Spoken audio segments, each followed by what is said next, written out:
viingx is a marketing content hub that allows you to store your content centrally and transform it faster and easier than before.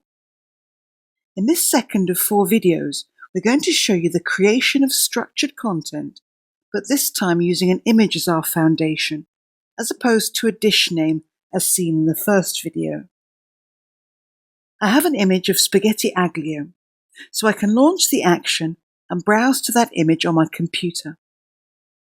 Our default settings can be used or amended accordingly. The AI integration will now search for the corresponding recipe based on the content of the image and bring back the ingredients and the method as structured content. We can use AI again to create the ingredients image. Remember that we can change the created content at any point and recreate images should it be needed.